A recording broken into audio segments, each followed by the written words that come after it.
श्रुतिस्मृतिपुराणानाम् आलयं करुणालयं नमामि भगवत्पादं शङ्करं लोकशङ्करं शङ्करं शङ्कराचार्यं केशवं बादरायणं सूत्रभाष्यकृतौ वन्दे भगवन्तः पुनः पुनः निधये सर्वविद्यानां विजसे भवरोगिणां गुरवे सर्वलोकानां दक्षिणामूर्तये नमः। ॐ सहना भवतु सहनौ भुनक्तु सह वीर्यङ्करवावहै तेजस्विनावधीतमस्तु मा विद्विषावहै। ॐ शान्ति शान्ति शान्तिः। भगवद्गीता 9வது அத்தியாயம் 14வது ஸ்லோகம். सततं कीर्तयन्तो मां यतन्तश्च दृढौ व्रताः नमस्यन्तश्च मां भक्त्या नित्ययुक्ता उपासते. ஈஸ்வரனை பற்றிய விளக்கங்கள். இதற்கு முந்தின ஸ்லோகத்தில் பக்தர்கள் பற்றி பேசினாரு. யார் என்னை வழிபடுகிறார்கள், பஜந்தே, யார் என்னை பஜந்தே வழிபடுகிறார்கள், ஏன் அவங்க வழிபடுறாங்கங்கிற காரணத்தை சொன்னாங்க. ஈஸ்வர தத்துவத்தை யார் வழிபடுகிறார்கள், அவர்கள் ஏன் வழிபடுகிறார்கள், இந்த உலகத்திற்கு நிமித்த காரணமாகவும் உபாதான காரணமாகவும் இருப்பது ஈஸ்வரன்னு தெரிஞ்சு ஞாத்வா அவர்கள் வழிபடுகிறார்கள். அடுத்தது, அவர் அவ்வியம், அழியாத தத்துவம் என்பதையும் அறிந்து ஈஸ்வரனை வழிபடுகிறார்கள். மற்றதெல்லாம் என்ன தெரியுது அவர்களுக்கு? இப்ப ஞானி எடுத்தீங்கன்னா பணத்தை தேடாமல் இருக்கணும் அப்படிங்கிற கான்செப்ட் கிடையாது. அவரும் பணத்தை தேடித்தான் ஆகணும், 3 வேளை சாப்பிட்டு தான் ஆகணும், தங்கறக்கு வீடு வேணும். அப்ப அவரும் பணத்தை தேடுவார். அஞ்ஞானியும் பணத்தை தேடிக்கிட்டு தான் இருக்கிறோம். 2 பேர்த்துடைய தேடுதல்ல என்ன வித்தியாசம்? ஏன்னா இந்த பாதைக்கு வந்துட்டா அவங்க பிஸ்னஸ்க்கு நாட் குவாலிஃபைட் ஆயிடுவாங்க, சம்பாதிக்க மாட்டாங்க அப்படின்னு ஒரு தவறான கருத்து உலகத்தில் இருக்கு. அது அப்படி அல்ல. இந்த ஞானத்துக்கு வந்தவங்க தான் முறையான அதாவது சாஸ்திரம் எப்படி சம்பாதிக்குன்னு சொல்லுதோ அந்த முறையில் சம்பாதிக்க கற்றுக்குவாங்க. அந்த முறையில் அவங்க சம்பாதிக்கிறாங்க அப்படிங்கும்போது அது அவங்க குடும்பத்துக்கும் அவங்களுக்கு அது அந்த பணத்தை யார் யார் என்ஜாய் பண்ணுறாங்களோ அவங்க எல்லாத்துக்குமே அது நல்லதாக இருக்கும், பாவத்தை கொண்டாந்து சேர்த்தாது. அதை முதல்ல புரிஞ்சுக்கணும். ஞானி பணத்தை தேடுவான். என்ன டிஃபரன்ஸ்ன்னு கேட்டிங்கன்னா, ஞானிக்கு அவர் சாத்தியத்தை அடைஞ்சதுனால மற்ற எந்த விஷயமுமே பணம்ங்கிறது அவருக்கு சாதனமாக இருக்கும். The greatest difference between the attitude of money towards ஞானி and அஜ்ஞானி. பணத்தை தேடுறதுல வித்தியாசம் இருக்காது. சம்பாதிக்கிறது போதும் அப்படின்னு முடங்கி சோம்பேறியாக வீட்டில் இருக்க மாட்டார்கள். ஆஸ் யூஷுவல் அவங்க கர்மத்தை பண்ணுவாங்க. சாஸ்திரத்தில் எப்படி சொல்லப்பட்டிருக்கோ தர்மத்துக்குட்பட்ட முறையில் தேடுவாங்க, நிறைய சம்பாதிப்பாங்க. அதுல நோ டவுட் இன் தட். ஆனா என்னவா அவங்க ஆட்டிடியூட் இருக்கும்? இது அஞ்ஞானிக்கு பணம்ங்கிறது சாத்தியமா இருக்கும், ஞானிக்கு பணம்ங்கிறது சாதனமா இருக்கும். சிந்திச்சு பாருங்க என்ன வித்தியாசம், கிரேட்டஸ்ட் டிஃபரன்ஸ். இவனுக்கு சாதனமா இருக்கிறதுனால he will go for search for money with jolly mood. அஞ்ஞானிக்கு அது சாத்தியமா இருக்கிறதுனால எப்ப பாரு டென்ஷன், பிரஷர், இது போட்டு அது வரல, அதை போட்டு இதை வரல, சம்பாதிக்க முடியல, அதை பண்ண முடியல, இதை பண்ண முடியல. அப்ப மனம் அந்த இடத்துல கல்மஷங்கள் அதிகமாகும் போது அவனோட திங்கிங் கெப்பாசிட்டி, ஏர்னிங் கெப்பாசிட்டி எல்லாமே கண்டிப்பா டவுன் ஆகும். இப்ப ஞானியோட ஏர்னிங் கெப்பாசிட்டி கண்டிப்பா அதிகமாக. ஏன்னா மனம் அமைதியாக ரிலாக்ஸா இருக்கும்போது எந்த காலத்துல எதை செஞ்சா காசு பார்க்கலாம் அப்படிங்கிறது ஞானிக்கு நல்லா தெரியும். ஏன்னா மனம் எப்படி இருக்குது, அப்படி அமைதியாக கரெக்டா சிந்திக்கக்கூடிய சாத்வீக தன்மையோடு இருக்கிறதுனால எதுல இன்வெஸ்ட் பண்ணா எந்த லாபத்தை பார்க்கலாம் அப்படிங்கிறது ஞானியினால அதிகமாக, அஞ்ஞானியை விட ஞானியினால அதிகமாக சம்பாதிக்க முடியும். ஆனா அவர் முடிவு பண்ணணும், நான் சம்பாதிக்க முடிவு பண்ணால் சம்பாதிச்சுவார். அது பார்த்தீங்கன்னா அவர் சம்பாதிச்சதுக்கு அப்புறம் பார்த்தீங்கன்னா அவர் அதை பயன்படுத்துகிற விதம் பார்த்தீங்கன்னா புண்ணியத்தை கொண்டாந்து குடும்பத்துக்கு கொண்டாந்து சேர்க்கும். இப்போ குடும்பத்தின் தலைவர் ஏர்ன் பண்ணுறவர் ஒரு ஞானியாக இருந்து சம்பாதிச்சாருன்னா யோசனை பண்ணி பாருங்க, தனக்கும் தன் குடும்பத்துக்கும் புண்ணியத்தை கொண்டாந்து, அவருக்கு புண்ணியம் தேவையில்லை அப்கோர்ஸ். ஸோ என்ன சொல்ல வரேன்னா, ஞானிங்கிறவங்களும் பணத்தை தேடுவாங்க, ஆனால் அது அவங்களுக்கு சாதனமாக இருக்குமே தவிர சாதனையாக இருக்காது. ஏன்னா ஞானிக்கு என்ன தெரியும்? ஏன் அவர் அதை சாத்தியமாக வச்சுக்கிறது இல்லை? அனித்தியம், அழியக்கூடிய விஷயம் அவருக்கு தெரிஞ்சு போயிடும். நீங்கள் பாருங்க, எந்த ஒன்று பொருள் உங்களுக்கு அழியக்கூடியதுன்னு உங்களுக்கு புரிஞ்சு போச்சோ, மித்தியான்னு சொல்லலாம், அழியக்கூடியதுன்னு சொல்லலாம், வேர்ட்ஸாக மாறுது. அழியக்கூடிய விஷயம் தெரிஞ்சதுக்கப்புறம் நீங்கள் அதை சாத்தியமாக எப்படி வச்சுக்குவீங்க? ஒரு பொருள் அழியக்கூடியது நீங்கள் தெரிஞ்சிட்டீங்கன்னு வச்சுக்கோங்க, அதை வாழ்க்கையில் சாத்தியமாக வச்சுக்குமா? நமக்கு எப்போவுமே எதுதான் வேணும்? அழியாதது தானே நோக்கி ஓடுவோம். அப்போ ஞானிக்கு என்ன தெரிஞ்சிச்சு? அதை அழியக்கூடியதுன்னு தெரிஞ்சதுனால அவர் அதை சாதனமாக வச்சுக்கிறாரே தவிர சாத்தியமாக வச்சுக்க மாட்டார். ஏன்? ஒரே காரணம், அது அழியக்கூடியதுன்னு தெரியுது அவருக்கு. அஜ்ஞானிக்கு என்ன தெரியுறது இல்லை? இந்த பணம் இது அழியக்கூடிய ஒரு வஸ்துன்னு தெரியாதனால, சத்தியத்துவ புத்தியை கொடுத்து வச்சிருக்கிறதுனால உலகத்துக்கு, உறவுக்கு, பணத்துக்கு, எல்லாத்துக்குமே அஜ்ஞானி சத்தியத்துவ புத்தி, அது அழியாதது, நான் தான் அழிஞ்சு போயிருவேன், உலகம் அப்படியே இருக்கும், பணம் அப்படியே இருக்கும், சொத்து அப்படியே இருக்கும், வீடு அப்படியே இருக்கும், அழியாது அப்படிங்கிற புத்தி இருக்கிறதுனால ஆட்டோமேட்டிக்காக அவனுக்கு என்ன வச்சிடறான்? சாத்தியம். எப்போ நீங்கள் இதையெல்லாம் அழியக்கூடிய பொருளை சாத்தியமாக வச்சு தேட ஆரம்பிக்கிறீங்களோ, நீங்க அழியக்கூடியதுன்னு புரியுதோ இல்லையோ, அது சொல்லும், ஏய் நான் அழியக்கூடியவள், டாட்டா பை பைன்னு அது போகும். அப்புறம் ஐயோ ஐயோ ஐயோ நினச்சிக்க வேண்டியதான் நம்ம. ஏன்னா நம்மளுக்கு புரியலைன்னா அது சொல்லி கொடுக்கும். I cannot come with you throughout your life, டாட்டான்ட்டு போகும். ஐயோ போகுதே போகுதே, அது உறவுகளாக இருக்கலாம், சூழ்நிலையாக இருக்கலாம், பணமாக இருக்கலாம், பேங்க் பேலன்ஸாக இருக்கலாம், ஏது வேணா இருக்கலாம், அது சொல்லிட்டு போகும் டாட்டான். ஏன்? ஐ எம் மித்தியா, அது உன் பிரச்சனை, என்னை நீ சத்தியன்னு வச்சிருந்தா அதுக்கு நான் என்ன வந்துட்டோம் அப்படின்னு சொல்லிட்டு அது போயிட்டு இருக்கும். துக்கம் துக்கம். இதுதான் அவர் சொல்றாரு, பஜந்தே. யாரு? ஈஸ்வரனை வழிபடுகிறார்கள். எந்த புத்தியோட? ஈஸ்வரன் தான் சிரிகர்த்தா, சிருஷ்டிகர்த்தா, லயக்கர்த்தான்னு தெரிஞ்சு வழிபடுறாங்க. வேதாந்திக் ஸ்டூடெண்ட் தான் அவர் மெயின் பண்றாரு. அவங்களால மட்டும்தான் ஈஸ்வரன் வழிபட முடியும். அடுத்தது அழியற்றதாக அவர்களை தெரிஞ்சுக்கிறாங்க, அதனால என்னை வழிபடுறாங்க. அழியற்றவன் இறைவன், அழிவற்றவன் அப்படின்னு தெரிஞ்சுக்கிறதுனால அவர்கள் என்னை வழிபடுகிறார்கள்.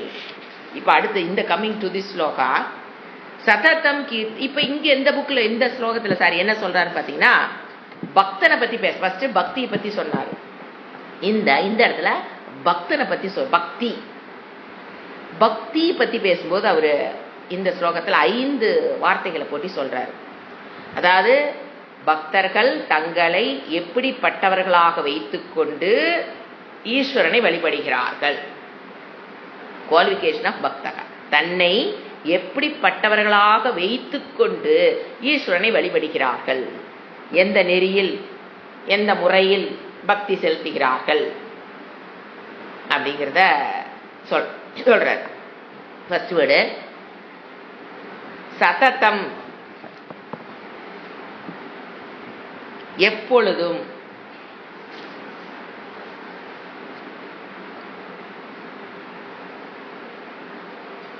கீர்த்தயந்தக மா, எப்பொழுதும் அவர்கள் என்னை வழிபடுவர்களாக இருக்கிறார்கள். எப்படிப்பட்ட மனதுடன்? அதான் ஒரு வடை இனிமேல் வரும். சதத்தம், எப்பொழுதும் அவர்கள் என்னை வழிபடுவர்களாக இருக்கிறார்கள்.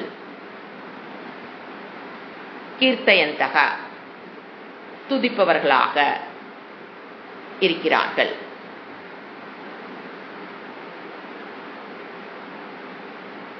ஃபர்ஸ்ட் வேர்டு நம்ம ஆர்டர் மாற்றி புரிஞ்சுக்கணும். எதந்தக ஃபர்ஸ்ட் வேர்டை எடுத்துக்கலாம், அப்போதான் திருடவிரதாக செகண்ட் கரெக்டாக வரும். எப்பொழுதும் என்னை அவர்கள் கீர்த்தயந்தக, துதிப்பவர்களாக, பூஜிப்பவர்களாக இருக்கிறார்கள். எப்படிப்பட்ட மனதுடன்? ஃபர்ஸ்ட் வேர்டு எதந்தக,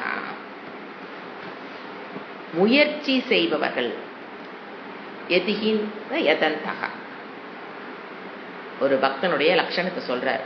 ஏன்னா பக்தி அப்படிங்கிறது கோயிலுக்கு போறது, சாமி கும்பிடுறது, பூஜை பண்றது, அது அதை விட உயர்ந்த பக்தி. முயற்சி செய்கிறார். எதுக்கு?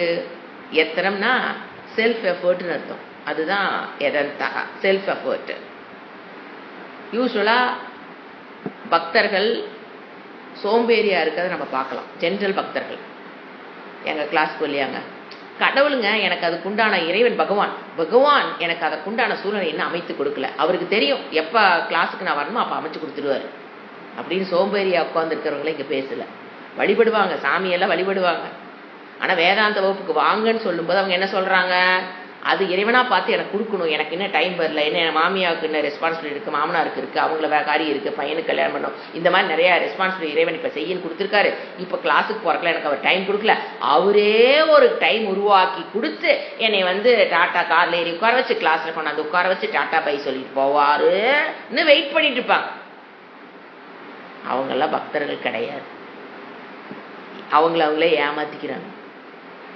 எந்த வீட்லிங்க யாரைங்க இறைவன் எல்லா பிரச்சனைகளுக்கும் ஒரு சால்வேஷன் கொடுத்துட்டு ஏறி உட்காரு சாப்பாடு கட்டி கொடுத்து போய் படிச்சுட்டு சாப்பிட்டு வானு எந்த வீட்லிங்க யாருங்க அனுப்புகிறாங்க? எந்த இறைவனுங்க யார் வீட்லிங்க அனுப்பிச்சிட்டு இருக்காங்க? அதெல்லாம் எதுவும் கிடையாது. முயற்சி பண்ணணும். அதான் எடுத்துன்னு என்ன பண்ணுற பாருங்க, எதன்தாக முயற்சி செய்யணும். வகுப்புக்கு வர்றதுக்கு கஷ்டப்பட்டு எந்திரிக்கணும், தூக்கத்தை தியாகம் பண்ணணும், குளிக்கணும், உட்காரணும். நாம் தான் முயற்சி பண்ணணும். இப்போ தூரமாக போகிறதா இருந்தால் நாம் தான் பஸ்ஸு பிடிக்கணும், நாம் தான் ஆட்டோ பிடிக்கணும், நாம் தான் ஓடணும், அப்புறம் திரும்பி மற்ற வேலைகள் ஆரம்பிக்கணும். நாம் தான் முயற்சி பண்ணணும். நான் நிறைய எங்கூட படிக்கிறவங்க 2-3 பேர்த்த கேட்டிருக்கேன். சாண்டிங் மட்டும் வருவாங்க, ஏன் வேதாந்த வழின்னு திட்டுவார். அதுக்கு இன்னும் எனக்கு இறைவன் பகவான் எனக்கு இன்னும் அதுக்கு வழி விடலை, இன்னும் எங்கள் மாமியா இதாக இருக்காங்க, அவங்கள பார்க்கணும், அந்த வேலை இருக்குது. சாண்டிங் வகுப்பு மட்டும் வந்துடுவாங்க, அதுக்கு மட்டும் வரமாட்டாங்க. ஏன்னு கேட்டால் பதில் சொல்லுவாங்க. அப்போதான் சொல்லுவார், அதுக்கு அவங்களுக்கு தான் சொல்கிறார் முயற்சி செய்யணும்.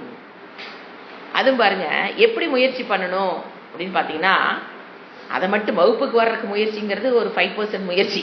வகுப்புக்கு உட்கார்ந்ததுக்கு அப்புறம் தான் தெரியும் எதுக்கு முயற்சி பண்ணணும். ஒரு ஒன்று எக்ஸாம்பிள் எடுத்துக்கலாம். ஒரு அஹிம்சா, என்ன சொல்றது சாஸ்திரம், ஒரு தம, ஒரு சம. ஏங்க அதெல்லாம் ஈஸியாவா கிடைக்குது? அஹிம்சா நீங்க ஒன்று யாரையும் என்ன சொல்றது வாக்கால் மனதால் உடலால் துன்புறுத்தக்கூடாதுன்னே மட்டுமே எடுத்துக்கலாம். எவ்வளோ அலர்ட்டாக இருக்க வேண்டி இருக்குது, எவ்வளவு முயற்சி செய்ய வேண்டி இருக்குது.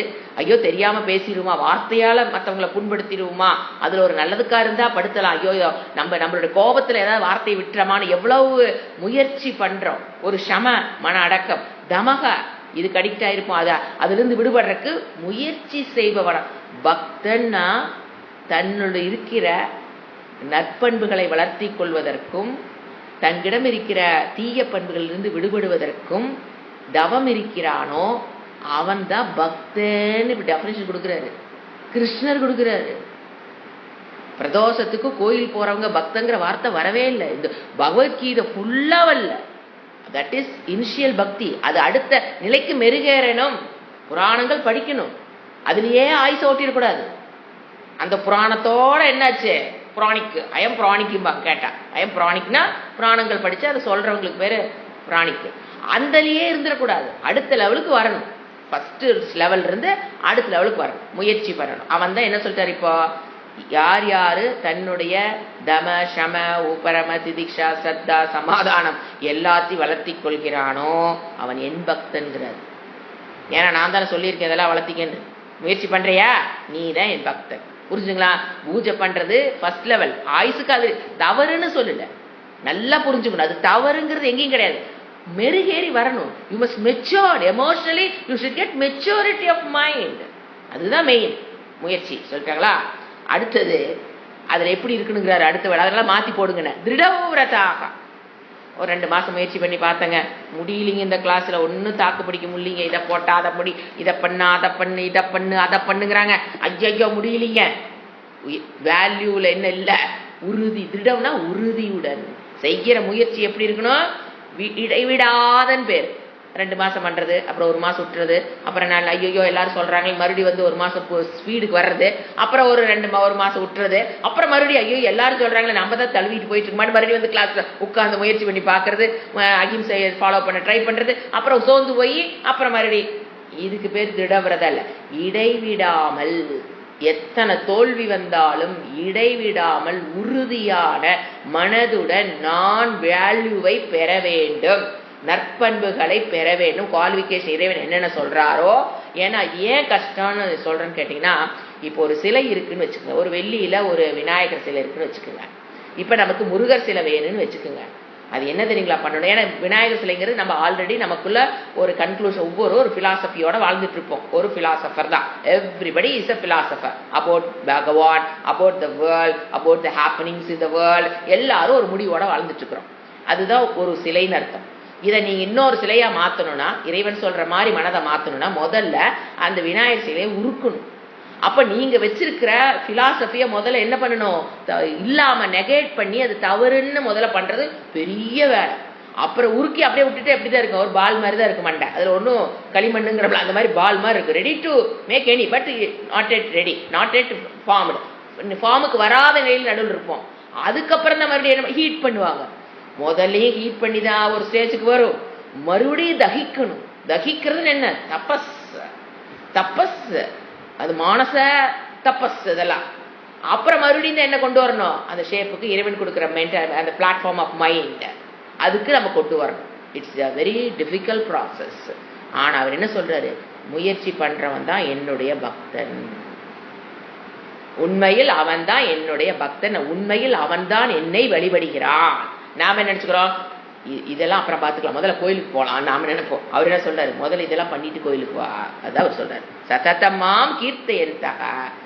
இவ யாருனால சததம் மாம் கீர்த்தயந்தக? யோசனை பண்ணி பாருங்க. யாரு? ஒரு ஆச்சாரி சொல்வாரு, சிரவண அவஸ்தால இருக்காங்களோ பாரு. யாருனால சததம் கீர்த்த இறைவனை என்ன சொல்றது உயர்வாக பேச முடியும் அப்படின்னா, நம்ம வேதாந்தத்துக்கு வராதவங்களும் இறைவனை உயர்வா பேசுறத பார்த்துட்டு தான் இருக்கிறோம். ஐயோ பகவான் எனக்கு கதை கொடுத்தாரு, இதை உயர்வாக பேசுறாங்க. வேதாந்தத்துக்குள்ள வந்தவங்களும் இறைவனை உயர்வா பேசுறோம். What's the difference? இதுதான் சொல்றாரு. வேதாந்தத்துக்குள்ள வராதவங்களும் இறைவனை பேசுறாங்க. அவங்க without they are ignorant of Ishwara. அதுதான் சொல்லுவாரு, ஸ்ரவண அவஸ்தா. இறைவனை பற்றிய ஈஸ்வரனை பற்றிய சிரவணம் குருமுக்கேன பண்ணினவங்க தான் சததமாம் கீர்த்தயந்தக, எப்பொழுதும் இடைவிடாமல் என்னை உயர்வாக துதித்தல் பேசுவார்கள். கீர்த்தினா உயல்பாடு, ஸ்தோத்திரம், புகழ்தல், இடைவிடாது பெருமையை, இறைவனுடைய பெருமையை யாரால் கூற முடியும்? சிரவண அவஸ்தாயில் இருந்தவர்கள், வேதத்தை சிரவணம் பண்ணினவங்க தான் என்ன பண்ண முடியும்? கீர்த்தயந்தக, என்னை துதிவாட முடியும். உண்மையில் அவர்கள் பாடுவதுதான் சரி. ஏன்னா வெறும் பக்தர்கள், வேதாந்தத்துக்குள்ள வராதவங்க, அவங்க கிடைச்ச பெனிஃபிட்னால இறைவனை புகழ்ந்துட்டு இருப்பாங்க. எனக்கு இதை கொடுத்துட்டாரு, அதை கொடுத்துட்டாரு, அப்படி வச்சுக்கிட்டாரு, எனக்கு இப்படி இறைவனை வச்சுக்கிட்டாரு அப்படின்னு தான் புகழ முடியும். அவ்வளவுதான் அவங்களால புகழ முடியும். ஏன்? சிரவணம் பண்ணாதனால, இறைவனுடைய ஈஸ்வருடைய தன்மைகளா என்னன்னு தெரியாதனால அவங்களால புகழ முடியாது. யாரு? இவங்க புகழ்ற மாதிரி. இவர் என்ன சொல்றாரு? இவர்கள் தான் உண்மையில் என்னை கீர்த்தயந்தக. வேதாந்திக் ஸ்டூடெண்ட்னாலதான் என்னை என்ன பண்ணவே முடியும்? உண்மையாலுமே துதிக்க முடியும்னு இவங்களாலதான். செல்ஃபிஷ்னஸ் இல்லாம இறைவனை இறைவனாக புகழ்தல், சுயநலமாக இல்லாமல் இறைவனை தன்மையை தெரிந்து கொண்டு புகழ்தல். என்னன்னு? இவர் தான் கர்ம பல தாத்தாவா இருக்கிறாருன்னு புரிஞ்சுக்கிறீங்க இல்லையா? அதுதான் பக்திங்கிறார். எவன் ஒருவன் என்னை கர்ம உபாதான காரணமாக புரிந்து கொண்டானோ அவன் பக்தன். எவன் ஒருத்தன் என்னை நிமித்த காரணமாக புரிந்து கொண்டானோ அவன் பக்தன். எவன் என்னை கர்மப்பல தாத்தாவாக புரிந்து கொண்டானோ அவன் பக்தன். எவன் என்னை என்ன சொல்றது சர்வவியாபியாக புரிந்து கொள்கிறானோ அவன் என் பக்தன். எவன் என்னை என்ன சொல்றது அந்த சதத்தம், அதாவது அழிவற்றவன், எப்பொழுதுமே இறைவன் அழிவற்றவன் எவன் என்னை புரிஞ்சுக்கிறானோ அவன் பக்தன். இதுதான் சொல்றார், இவன் தான் உண்மையாலுமே பக்தன். ஆனா நாம என்ன சொல்லுவோம்? சுவாமிஜி உடனே சொல்லுவார், இதெல்லாம் சொல்லி கொடுத்ததுக்கு அப்புறம் என்ன சொல்லுவீங்க? எங்க இன்னைக்கு பிரதோஷத்துக்கு போறதுனால எனக்கு கிளாஸுக்கு லீவ் வேணும்னு கேட்டா நான் எங்க போய் முட்டிக்கிறதுன்னு பாரு தயானந்த சொல்லுவார். இதெல்லாம் சொல்லி கொடுத்ததுக்கு அப்புறம் இன்னைக்கு பிரதோஷம், அதனால கிளாஸ் கட் பண்ணிட்டு நான் கோயிலுக்கு போயிட்டு வந்துடுறேன். கிளாஸை பிரதோஷ வழிபாட்டை விட வகுப்புகளை கேட்டு ஈஸ்வரனை சிந்தித்தல் என்பது உயர்ந்த பக்தின்னு சொல்லி கொடுக்குறாரு. பிரதோஷ வழிபாடு பண்ணலின்னு சொல்லல, கம்பேரிட்டிவ் போடுறாரு.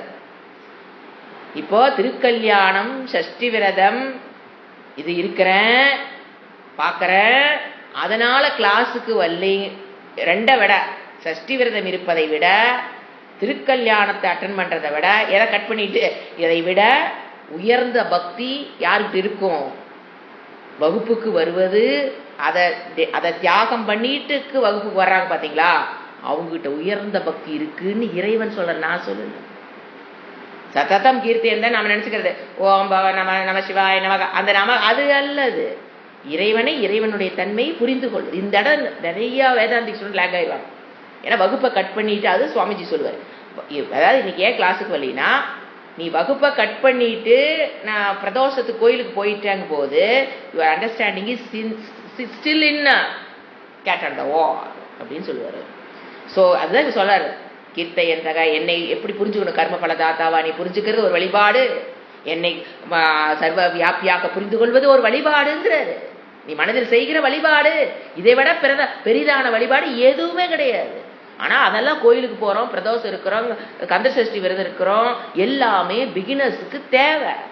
அதெல்லாம் பண்ணினதுனாலதான் அவங்களால இதை சிந்திக்க முடிகிறது. அது இல்லாம இதை பிடிக்க முடியாது. ஆனா அதையே பிடிச்சுக்கிட்டே உட்காந்துட்டு இதுக்கு வராம இருக்கக்கூடாது. புரிஞ்சுங்களா? இப்ப பேலன்ஸ் பண்ணி எது முக்கியம், எது உண்மையான வழிபாடு. யார் கிருஷ்ணன் தானே சொல்லிட்டு இருக்காரு, ஈஸ்வர தத்துவம் தானே சொல்லிட்டு இருக்குது. என்ன சொல்லுது? இதுதான் வழிபாடுங்கிறார், ஈஸ்வரர் சொல்லுகிறார். அடுத்துங்களா? அடுத்தது நமஸ்யந்தக, நமஸ்காரம். என்னை அவர்கள் எப்பொழுதும் நமஸ்காரம் செய்கிறார்கள். நமஸ்காரம் அப்படிங்கிறது சரணாகதின்னு அர்த்தம். இறைவனை சரணடைந்தவர்கள் பக்தர்கள். அடுத்தது சரணாகதி. இப்ப நமஸ்யந்தக சரணாகதி அடைந்தவர்கள், மாம் பக்தி, அது என்ன வேர்டு போறாரு? என்னை பக்தியுடன் சரணடைந்தவர்கள். மாம் பக்தியா நமஸ்யந்தக. ஏங்க நமஸ்காரம் பண்றது பக்தியுடன் தான் நமஸ்காரம் பண்ணுவோம். பக்தி இல்லாம இது எப்படிங்க நமஸ்காரம்? எப்படி இது ஏன் அந்த வேர்டு ஆட் பண்றார்? நைஸா ஆட் பண்றார் பாருங்க. நமஸ்காரம் மாம் பக்தியா, என் மீது இருக்கிற பக்தியினால் என்னை நமஸ்காரம் செய்தவர்கள். அப்படி வேற சொல்லாரு. எல்லாரும் தானே கோயிலுக்கு போறோம், எல்லாரும் தான் நமஸ்காரம் பண்றோம். என்ன தெரியுங்களா? நிறைய பேரு ஒரு காரியம் நடக்கணும்னு போய் நமஸ்காரம் பண்ணுவாங்க. ஒரு வேலை கிடைக்கணும்னு நமஸ்காரம் பண்ணுவாங்க. அல்லது ஒரு பயம் மனதில் இருக்கிறது போகணும்னு நமஸ்காரம் பண்ணணும். ஒரு வேலை நடக்குன்னா பையனு கல்யாணம், பிள்ளை கல்யாணம், வீடு கட்டணும், புண்ணியாச்சனம் பண்ணணும், இது பண்ணணும், அது பண்ணணுங்கிறக்காக நமஸ்காரம் பண்றோம். இவங்களை பிரிக்கிறார் அவர். தப்புன்னு சொல்லு, இவங்களெல்லாம் பிரிக்கிறார். இறைவா உன்னை பற்றி அறிவை பெறணும்னு என்ன பண்றோம்? நமஸ்காரம் செய்பவர்கள் உயர்ந்தவர்கள். ஏன் இவங்கள எப்படி நமஸ்காரம் பண்றாங்க? ஒரு வேலை வேணும், ஜாப், ஒரு காரியம் நடக்கணும், மனதில் இருக்கிற பயம் போகணும், எதிர்பார்ப்பு, ஏமாற்றம், தோல்வி, இதனால போய் சாமிட்டு விழுகிறது. நமக்கு இறைவா என்னை காப்பாற்று, துக்கத்திலிருந்து என்னை காப்பாற்று. கஜேந்திரன் மோட்சம் சொல்றோம் பாத்தீங்களா, அதுதான் அது மோட்சம் சொல்லுவோம். ஐயோ மாட்டிக்கிச்சு நாராயணா அப்படிங்கும் போது அந்த elephant get out of that இல்லைங்களா, அதான் கஜேந்திர மோக்ஷன் சொல்லுவோம். அந்த மாதிரி பக்தி கஷ்டம், மாட்டிக்கிட்டோம், கால் முதலில் மாட்டிக்கிச்சு, நாராயணா அப்படின்னு கூப்பிடுறது அவ நமஸ்காரம். அது நமஸ்காரம் தான் பண்ணுச்சு. அந்த இடத்துல யானை என்ன பண்ணுச்சு? வழிபட்டுதான் இல்லையா இறைவனை? That is different, that is needed, the first step, that is not final step, that is not ultimate. அங்கிருந்து என்ன வரணும்? இறைவனை பற்றிய அது ஒரு சுயநலத்துக்காக இறைவனை பிடித்தல்ங்கிறது அவசியம். அதுதான் சொல்றாரு. அதான் என்ன சொல்றாரு? பக்தியா, பக்தினா அவர் வேதாந்திக் ஸ்டூடெண்ட் மட்டும்தாங்க பக்தர்களை அவர் ஏத்துக்கிறாரு. ஞானியை மட்டும்தான் பக்தர்களும் ஏத்துக்கிறாரு. மற்றவங்கள பக்தர்கள், ஆனா இதுக்கு வருவதற்காக முயற்சி செய்து கொண்டிருக்கிற பக்தர்கள் சொல்றாரு. அவ்வளவுதான். அடுத்தது நித்திய யுக்தகா. அடுத்த வேர்டு நித்திய யுக்தக. எங்கோடு எப்பவுமே என்னோடு மனதை, நித்திய யுக்தக அப்படிங்கிறது என்னுடன் எப்பொழுதும் மனதை பொருத்தியவர்கள், மன அமைதி அடைந்தவர்கள், சஞ்சலமில்லாத மனதை உடையவர்கள், மனதை பாதுகாப்பாக வைத்துக் கொண்டவர்கள். அது என்னங்க மனசை பாதுகாப்பாக வச்சுக்க? ஒரு 5 ரூபா கொடுத்து பாதுகாப்பாக வைன தெரியுது. மனதை பாதுகாப்பாக வைத்துக் கொள்ளுதல், மனதை சஞ்சலம் இல்லாமல் வைத்துக் கொள்ளுதல், பயம் இல்லாமல், ஏமாற்றம் இல்லாமல், அதாவது மனதில் இருக்கிற கல்மஷங்களை விளக்கிறது மனதை பாதுகாத்தல். விருப்பு, வெறுப்பு, கர்வம், கோபம், பொறாமை, இதிலிருந்து நீங்க விடுபடுறதுங்கிறது மனதை பாதுகாத்தல். இப்போ உடலை பாதுகாத்தல், what we are doing exercise, உடலை பாதுகாக்கிறதுக்கு, மனதை பாதுகாத்துக்கிறதுக்கு, திஸ் இஸ் அவர் எக்ஸசைஸ். என்ன எக்ஸசைஸ்? மனதில் இருக்கிற கல்மஷங்கள் வெளியில அனுப்புறோம் அப்படின்னா அதுதான் மனதை அப்ப அந்த மாதிரி மனதை பாதுகாத்தவர்கள் எப்படி இருப்பாங்க? என்னுடன் மனதை பொருத்தியவர்கள். யுக்தன மீன்ஸ் யுஜ்தாத்து, நித்திய யுக்தகனா. அப்ப இறைவனோடு காலிருந்து சாயங்காலம் வரைக்கும் தூங்குற நேரம்ல கிருஷ்ணா கிருஷ்ணா சொல்ல முடியுமே. சில பேர் இப்படி இன்டர்பிரட் பண்ணுவாங்க. நித்திய யுக்தகனா என்னோடு எப்பவுமே இணைந்தவர்களாம் வாயில சொல்லிக்கிட்டே இருக்கிறதா நித்திய யுக்தகா? No, never, it is not at all possible. எப்படிங்க சொல்ல முடியும்? இப்போ ஒருத்தர் பேச நினைக்கும் போது கிருஷ்ணா கிருஷ்ணா அவங்க என்ன புரிஞ்சுக்குவாங்க? சாப்பிடும்போது கிருஷ்ணா கிருஷ்ணா சொன்னா எப்படிங்க சாப்பிடுவீங்க? தூங்கும்போது எப்படிங்க கிருஷ்ணா கிருஷ்ணா சொல்ல முடியும்? Is it possible? அதுல வேற அவங்க எப்போ சொல்லிட்டு இருக்காங்க, என்னால் சொல்ல முடியும்னு வேற கவர்த்து வேற பட்டுறாங்க ஒருத்தர். ஐயோ அவங்களும் சொல்லிட்டே இருப்பாங்களாமாங்க. எனக்கு அப்பப்ப வெளியில் வனத்தை வாழ முடியும். ஸோ அப்போ ஏதோ வேற ஏதோ அப்படிப்பட்ட வார்த்தையை சொல்லுவாரா இறைவன்? இப்படி செய்ய முடியாத ஒரு காரியத்தை நீ என்ன கிருஷ்ணா கிருஷ்ணா சொல்லணும்னு சொல்லுவார் என்ன? அப்படி அல்ல. சததம் யுக்தாக, மனதில் இருக்கிற கல்மஷங்களை விளக்கி மன அமைதி, சமாதானம். பதஞ்சலி வேர்ட்ல சொன்னீங்கன்னா இந்த வேர்டுக்கு பேரு சமாதானம். ஞானம் அல்ல, இதுக்கு பேர் சமாதானம். மனம் எப்படி இருக்கும்? மனதில் இருக்கிற கல்மஷங்கள் விலக மனம் என்ன வந்துடும்? ஒரு சமாதானம், சஞ்சலம் இல்லாத மனம். கண்ணு வாட்டுக்கு ஒரு பக்கம் போகும், காது வாட்டுக்கு ஒரு பக்கம் போகும், மூக்கு வாட்டுக்கு ஒரு பக்கம் போகும். ஆனா மனம் எதுக்கு போகணுமோ அதுக்கு போயிட்டு திரும்பி வந்துடும். அதுதான் சமாதானம். உபாசத்தே, சமாதானத்தை அடைந்தவர்கள். எங்க வேணா எது வேணா போகட்டும், தன்னிடம் நான் இருப்பேன். எந்த விஷயங்கள் பார்க்கணுமோ பார்த்துட்டு வந்தேன், என்ன அது பின்னாலேயே போகாம, அதுதான் சமாதானம். நீங்க பாக்குறீங்க, அது வேணுமா வேண்டாம், கூர்மோங்கானிவ சர்வஸ், ஆமை போல அது வேணும்னா போய் பிடிக்கணும், செய்யணும், வேண்டாம்னா ஒதுக்கிட்டு வந்துடுறது. இதுக்கு பேர் தான் சமாதானம். இதைத்தான் அவர் என்ன சொல்றாரு? இந்த மாதிரி மனதை வைத்துக் கொள்ளுதல், உன்னை அப்படிப்பட்ட மனதோடு உன்னை இணைத்துக்கொள் அப்படின்னா அகங்காரம் அர்த்தம். இந்த இடத்துல யாரப்ப யார் இணைக்கிறது? மனம் நானுனா. அகங்காரத்தை எப்படிப்பட்ட மனதோட இணைத்துக் கொள்ளுதல்? இந்த கல்மஷங்கள் இருந்து, சஞ்சலத்தில் இருந்து விலகிய அமைதியான மனதை என்ன பண்ணிக்கணியே இணைத்தவர்கள், அவங்கதான் பக்தர்கள்ங்கிறார் இறைவன் சொல்றாரு 5 இதுல. புரிஞ்சுங்களா? இப்ப என்னென்ன சொன்னாரு? சததம் மாம் கீர்த்தயந்தக, என்னை எப்பொழுதும் துதிப்பவர்கள். ஃபர்ஸ்ட் என்ன சொன்னாரு? அதுல எதந்தக, முயற்சி செய்யணும், மனதில் இருக்கிற கல்மஷங்கள் விலகுவதற்கு, நற்பண்புகளை பெறுவதற்கு எவன் முயற்சி செய்யறானோ இஸ் மை பக்தா. திருடௌரதாக, அதுல உறுதியுடன் இருக்கணும். அடுத்து என்ன சொல்றாரு? நமஸ்யந்தக, நமஸ்காரம். பயத்தினாலேயோ காரியாகறக்காக பண்ற நமஸ்காரம் அல்ல, பக்தியுடன் செய்கின்ற நமஸ்காரம். அப்படின்னா என்னை அறிய வேணுங்கிற பக்தியுடன் செய்கிற சரண்டர், சரணாகதி. புத்தியை நம்ம சொல்ல முடியல. இப்ப சாஸ்திரத்துல சரணாகதின்னு என்ன? இது வரைக்கும் நான் என்னென்ன கருத்துக்களை இறைவனை பற்றி தெரிந்து வச்சிருந்தனோ அதையெல்லாம் ஓரமா வச்சுட்டு புத்தியை சரண்டரிங் மை புத்தி, சரண்டரிங் மை மைண்ட். இதுக்கு பேரு என்னது? நமஸ்காரம். அடுத்து நித்திய யுக்தாக, சமாதானத்தை, மனம் அமைதியை உடையவர்களாக. மாம் உபாசத்தே, உபாசத்தை மீன்ஸ் நாடுகிறார்கள், என்னை அவர்கள் நாடுகிறார்கள்.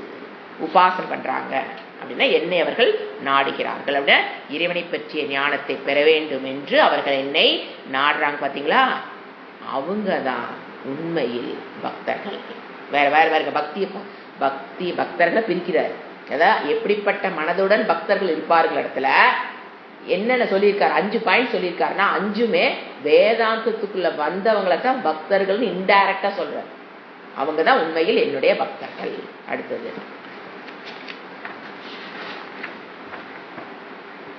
ஞான யக்ஞேன சாப்யந்தே யஜந்தோ மாமுபாசதே ஏகத்வேன ப்ருதக்த்வேன பகுதா விஸ்வதோ முகம்.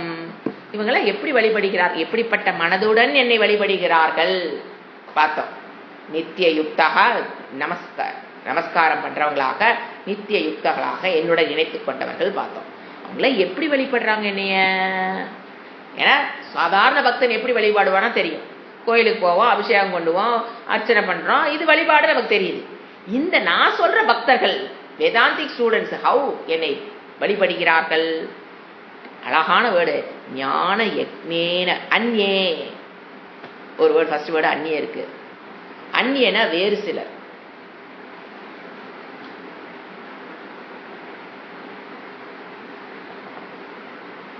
பக்தி பிரகாரகன்னு சொல்லுவோம். இந்த ஸ்லோகத்துக்கு எதை பத்தி பேசுறாங்கன்னா பக்தி பிரகாரனா தன்மை ஆஃப் பக்தி.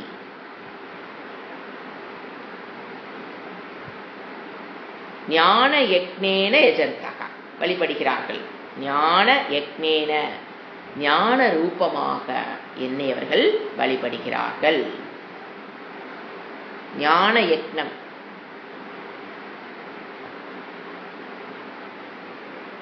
யஜந்தகா வழிபட்டு மீனிங் எழுதிக்க, அப்புறம் விளக்கம் பார்க்கலாம். ஞான யக்னேன யஜந்தகா ஞான யக்னத்தினால் என்னை வழிபட்டு, ஞானத்தை பெரும் பாதையில் தன்னை இணைத்து கொண்டு என்னை வழிபடுபவர்கள். அதான் அர்த்தம். ஏன்னா ஞான யக்னம் ஞானத்தை பெரும் பாதையில் பெறுகின்ற பாதையில் தன்னை இணைத்து கொண்டு வேதாந்த வகுப்புகளை அட்டன் பண்றது தான் டைரக்ட் மீனிங். வெறும் அட்டன் பண்றது பிசிக்கலா இல்லாம மனதுக்குள்ள ஒரு மாற்றத்தை பெறுவதற்காக தவத்தில் ஈடுபட்டு இருக்கணும் எல்லாருமே. இந்த குவாலிஃபிகேஷன் எனக்கு வேணும் அப்படின்னு அதற்குண்டான முயற்சி செய்யணும். அதுதான் அவர் சொல்றார். ஞான யக்னேன யஜந்தகா. அடுத்தது விஸ்வதோ முகம், எங்கும் முகம் கொண்ட. விஸ்வதோ முகம்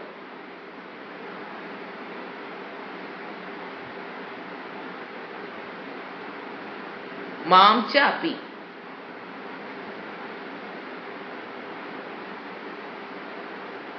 இது கொஞ்சம் அன்வயம் பண்ணி படிக்கணும். நான் மீனிங் எழுதி நான் சொல்றேன்.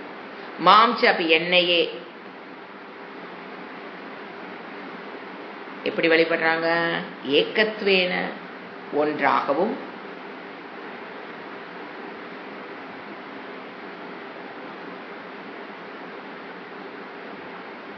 பிருத்தக்வேன வேறாகவும். பாரடாக்சிக்கல் சென்டென்ஸ் வருது பாருங்க. ஏகத்வேன ஒன்றாகவும், உடனே என்னது ஆப்போசிட்? பிருத்தக்வேன வேறாகவும், பகுதா என்ன புரியுது சிந்திச்சு பாருங்க. உபனிஷத்தினுடைய வே ஆஃப் டீச்சிங் அப்படியே கொண்டு வந்து இறக்குறாரு. ஒன்றாகவும் பலவாகவும், பகுதா பலவாறு உபாசத்தே வழிபடுகிறார்கள். பகுதானா பலவாறு. என்னை இந்த வேதாந்தி ஸ்டூடெண்ட் நம்ம வச்சுக்கலாம், ஈஸியா புரியறதுக்காக சொல்றேன். இவங்க எப்படி என்னை வழிபடுறாங்க? ஹவு த வேதாந்திக் ஸ்டூடெண்ட்ஸ் பஜந்தக யஜந்தக. வழிபாடு பண்றோம், கிளாஸ் அட்டன் பண்றது வழிபாடு சொல்றியே. இப்ப நாங்களா கோயிலுக்கு போறோம், பூஜை பண்றோம், மாலை வாங்கிட்டு போறோம், அபிஷேகம் பண்றோம், சஷ்டி விரதம் இருக்கிறோம், இது வழிபாடு நாம் சொல்றோமே. இவங்கெல்லாம் எப்படி வழிபடுறாங்க வேதாந்திக் ஸ்டூடெண்ட்ஸ் எல்லாம்? First 3 stages for Vedantic student. இது உங்களுக்கு தெரிஞ்சிருக்காது. ஆனா இறைவன் எடுத்து நீ இந்த பாதையில தான் வந்திருப்ப, நமக்கு தெரிஞ்சிருக்காது. அவர் சொல்றாரு நீ இந்த 3 பாதையில தான் வந்திருப்ப. என்ன ஒரு சைக்காலஜி ஆஃப் ஸ்டூடெண்ட் சொல்றாரு பாருங்க. குருநாள் மட்டும்தான் சொல்ல முடியும் எதை கடந்து வந்தேன். ஃபர்ஸ்ட் எப்படி இருந்திருப்பீங்க? இறைவனை எப்படி வழிபாடு பண்ணியிருப்போம்? அவரோட டீச்சிங் ஃபுல்லா இப்ப நம்மகிட்ட தான், வேற யாரை பத்தியும் அவர் பேசல. முதல்ல அதை புரிஞ்சுக்கணும். பிருத்தக்வேன ஃபர்ஸ்ட் எப்படி ஃபர்ஸ்ட் வேர்டு அதான் ஆர்டர் அரேஞ்ச் பண்ணது புரிய அவர் சொல்றது. அப்படியே ட்விஸ்ட் வச்சு பேசுறாரு.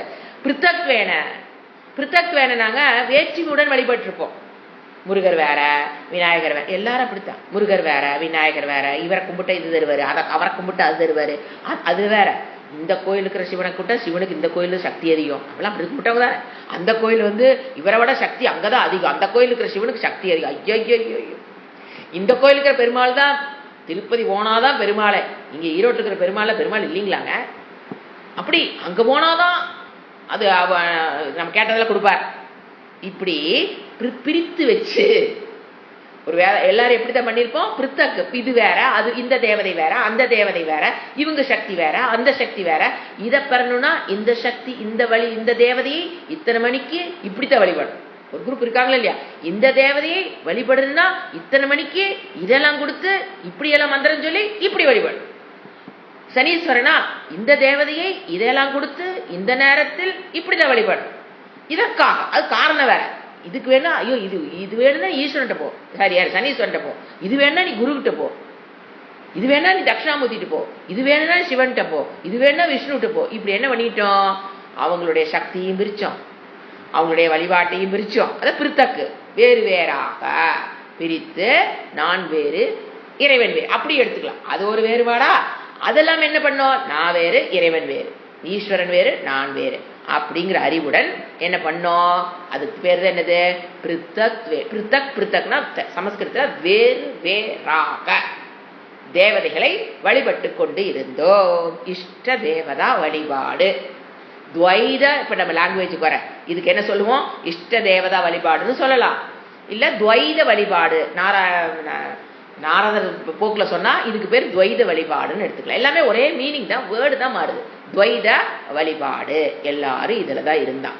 Vedantic student. இப்ப ராமர் வழிபாடு வேற, கிருஷ்ணருக்கு வழிபாடு வேற, இவரோட முறைகள் வேற, அவரோட முறைகள் வேற. இந்த கோயில் எல்லாம் இந்த மாதிரி பிருத்தக்வேன ஃபர்ஸ்டா. ரெண்டாவது என்ன வந்தோம்? ஏகத்வேன மாம் உபாசத்தை. முதல்ல பிருத்தக்வேன மாம் உபாசத்தை என்னதான் வழிபட்டான். ஆனா ஃபர்ஸ்ட் எப்படி வழிபட்டாம? பிருத்தக்வேன மாம், அந்த மாம் உபாசத்தை ஆட் பண்ணிக்கிட்டே வரணும். பிருத்தக்வேன மாம் உபாசத்தை. அடுத்தது ஏகத்வேன மாம் உபாசத்தை, என்னை ஒரே ஒரு ஈஸ்வரனாக வழிபட ஆரம்பித்தான். வகுப்புக்கு வந்ததுக்கு அப்புறம் தான் குரு சொல்லியிருப்பார், ஆட ஈஸ்வரனுடைய சொரூபம் தான் இவங்கெல்லாம், ஈஸ்வரனால் படைக்கப்பட்டவர்கள், இதெல்லாம் ஈஸ்வரனை தவிர்த்து வேறல்ல, இருப்பது ஒரே இறைவன், ஒன் காட். எதுக்கு வந்திருக்கோம்? ஒன். எந்த சாமி வழிபட்டு கொண்டு இருந்தாலுமே, நம்ம முருகரை வழிபட்டாலும் ஈஸ்வரனை வழிபடுவோம், விநாயகரை வழிபட்டாலும் ஈஸ்வரனா வழிபடுவோம். அந்த மாதிரி அந்த ஸ்டேஜுக்கு நம்மளுக்கு தெரிஞ்சதோ தெரியல. இப்ப இறைவன் சொல்றாரு, நீ அதுக்கு வந்திருப்ப, ஒரு கரெக்டான குருகிட்ட போய் சேர்ந்திருந்தீனா, இல்லைன்னா அது வேற கதை, அதை நான் சொல்ல விரும்பல. ஒரு கரெக்டான குருகிட்ட வந்திருந்தீங்கன்னா பிருத்தக்கா கும்பிட்டவன் அப்புறம் என்ன பண்ணுவேன்? யாரை வழிபட்டாலும் இப்ப செவ்வாய்க்கிழமை துர்க்கை வழிபடுறேன்னா மனசு துர்க்கைக்கு உண்டான வழிபாடு முறைகள் டிஃப்ரெண்டா இருந்தாலும் மனதுக்குள்ள என்ன இருக்கும்? ஈஸ்வரனை தான் நம்ம வழிபட்டு இருக்கிறோங்கிற ஒரு ஆட்டிடியூடோட துர்க்கை வழிபாடு பண்ணுவேன். இல்ல முருகருக்கு உண்டான வழிபாடு பண்ற, கந்தசஷ்டி வழிபாடு பண்ற அப்படின்னா மனசுக்குள்ள என்ன இருக்கும்? ஈஸ்வரனை தவிர்த்து இவர் வேறல்லன்னு வச்சுக்கிட்டு சஷ்டிக்கு உண்டான முறையில் நீ வழிபாடு பண்ணுவ. இது செகண்ட் ஸ்டேஜ். என்ன சொல்லலாம்? One god. முதல்ல என்ன வந்தோம்? துவைதம். அடுத்தது ஒன் காட் வந்துட்டோமா? அடுத்தது ஏகத்வேன பக்தகா. இந்த அறிவை பெறுவதற்கு கொஞ்சம் டைம் ஆகும். அதுக்கு அடுத்தது என்ன வேர்டு போடுறாரு? விஸ்வதோமுகம். Beautiful word. அதுக்கப்புறம் நீ எந்த வழிபாட்டுக்கு வந்திருப்ப அப்படின்னா, விஸ்வதோமுகமாக என்னை மாம் என்ன சொல்றது? உபாசத்தை. விஸ்வதோமுகமாக என்னை நீ உபாசிப்பாய் அப்படின்னு என்னது? ஒன் காட்னு சொன்னா இது என்னது? நீங்க இங்கிலீஷ் சொன்னா easy. Only God. Only God. One God போய் எங்க வந்திருப்போம்? Only God. ஈஷாவாஸ்யம் இதகும் சர்வம். Only God. இங்க இருப்பது அனைத்து இறைவனை தவிர்த்து வேறல்ல. எதை உயிருள்ள பொருளா இருந்தாலும் சரி, உயிரற்ற பொருளா இருந்தாலும் சரி, மனிதர்களாக இருந்தாலும் சரி, உறவுகளாக இருந்தாலும் சரி, எல்லாமே அனைத்து ரூபமாக. அது எப்படி தமிழ் எழுதுறது? அனைத்து ரூபமாக இறைவன் இருக்கிறார். பகுதா. இதுதான் பகுதா. என்னது? பிருத்தக்வேன 1, ஏகத்வேன 2, விஸ்வதோமுகம் 3. இதுதான் பகுதா. இப்படி பலவிதமாக விதவிதமாக என்னை அவன் ஒரு வேதாந்திக் ஸ்டூடெண்ட் வழிபடுவான். பாக்கிற அனைத்து ரூபமாக இருக்கிறான். எப்படி இதெல்லாம் புரிஞ்சுக்கிறோம்? நம்ம லாஜிக் விட்டுறக்கூடாது. இறைவன் உபாதான காரணமாக இருப்பதால் கண்டிப்பா இறைவன் தான் இருக்கணும். நான் ஏதா பார்த்தாலும் அது இறைவன்கிறதுல டவுட் வந்துடக்கூடாது. ஏங்க ஒரு திருடன் அவனுக்கு இறைவனா? எப்படிங்க இதெல்லாம் புரிஞ்சுக்கிறது?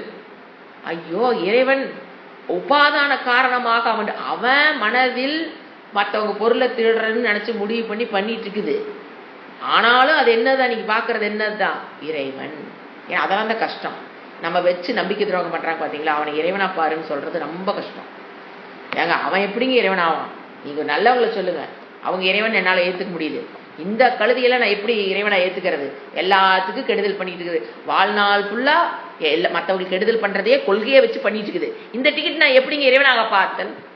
அதை இறைவனா பார்க்கக்கூடிய சக்தி தான் முழுமையான சக்தியே உங்களுக்கு கிடைச்சிருக்குன்னு அர்த்தம். எது? நமக்கு கஷ்டம் கொடுக்குறவங்க, நம்பிக்கை துரோகம் பண்றவங்க, வச்சு செய்யறவங்க அவங்களும் என்ன எந்த அறிவு உள்ள இருக்கணும்?